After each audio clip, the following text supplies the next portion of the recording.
Alright, hi everybody, this is Dr. Manning, and this video is going to be about how to fill out a 1040 form for your taxes, and to be a little bit more specific, this is going to be how to fill out a 1040 form for a high school student. So here is what you need before we get started. You first need to have this document, which is called the Marty tax scenario. And it's got some information about who our person is that we're doing taxes for. And then you also need to have this pulled up on your computer, and this is a 1040 form.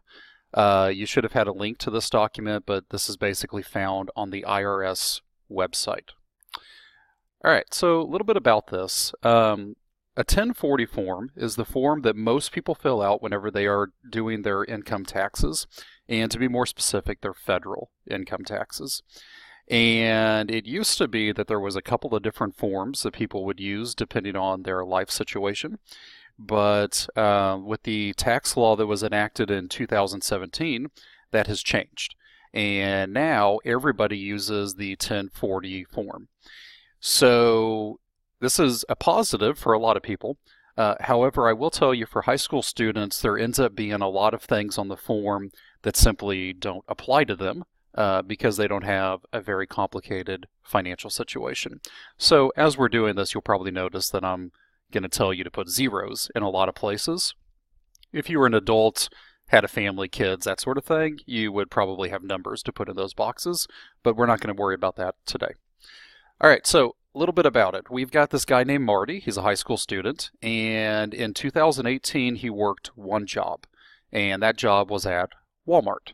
Okay, and Walmart has just sent him this document. This document right here is called a W-2 form, and you need your W-2 form to be able to do your federal income taxes. There's a couple of really important pieces of information on this form. Specifically for us and a high school student, the big pieces of information is how much money Marty earned, which is right here in box 1, and how much money he paid in federal income taxes, which is right here in box 2. And we'll come back to that information, okay? So we are going to start filling out the form for Marty, and I'm going to go to my 1040 form, and it's got 2 pages. The first page is like kind of the general personal information for Marty. And then the second page is all of the places where you put in numbers that will help you determine if Marty is going to get a tax return or if he owes more money. So let's start right here, and we're going to begin at the very top. So filing status, Marty is single. He's a high school student. And we're going to put in his name. And I'm going to put Marty, and then his middle initial is S, and I know that information because it says it right here on his W-2. So Marty S, and his last name is Stanley. Okay, and you would put in Marty's social security number. So once again, that is found on the other document. It's 987-65-4321. Oh, that certainly sounds believable, right? All right, and then your standard deduction. These are 3 boxes that you might have to click depending on your life situation. The first one, someone can claim you as a dependent. So Marty has to check this box, and here's why. He's a high school student. Most likely, Marty still lives with his parents or some guardian, and they would probably claim Marty as a dependent on their taxes. Because of that, Marty has to check the box that says someone can claim you as a dependent. This information will be important later. Next box, you were born before January 2nd, 1954. Well, I don't think Marty is a 70-year-old high school student, so we're going to leave that one empty. And then you are blind. We're going to imagine that Marty can see just fine. This next information is about Marty's spouse. Well, he is not married. We can skip all of this, and then we're going to go down to his home address, and we're going to put in Marty's home address.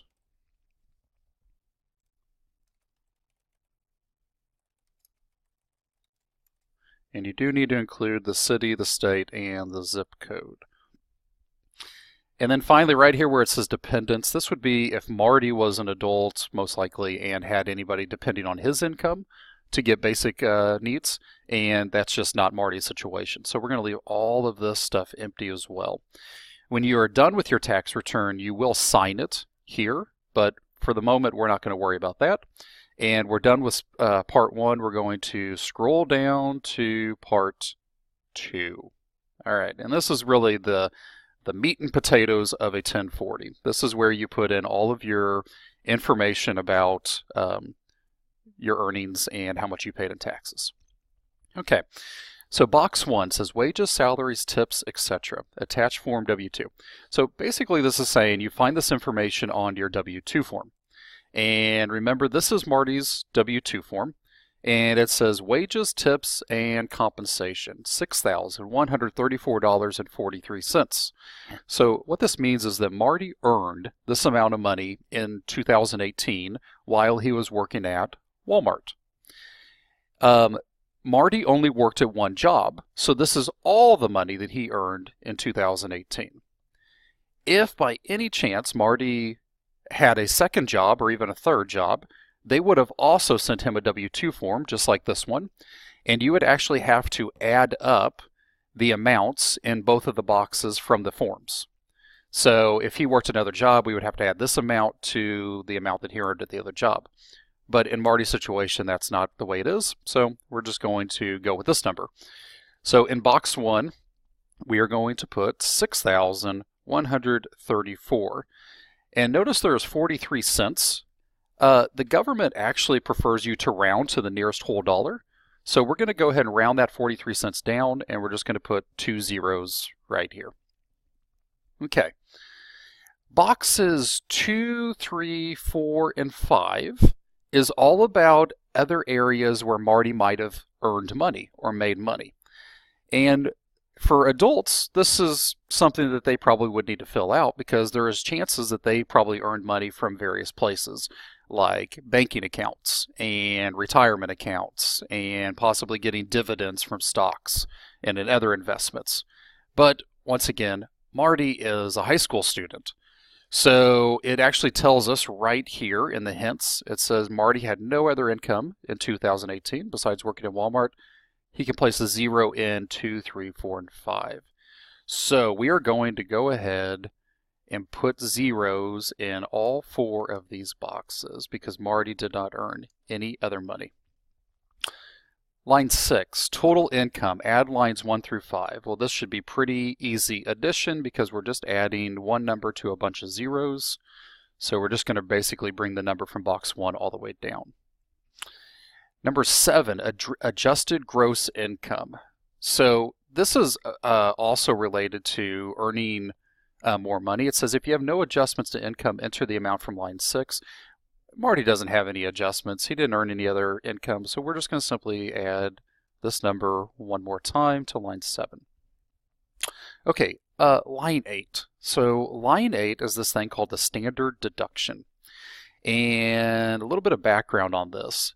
This is the amount of money that the federal government allows you to deduct or subtract from your income that they do not tax.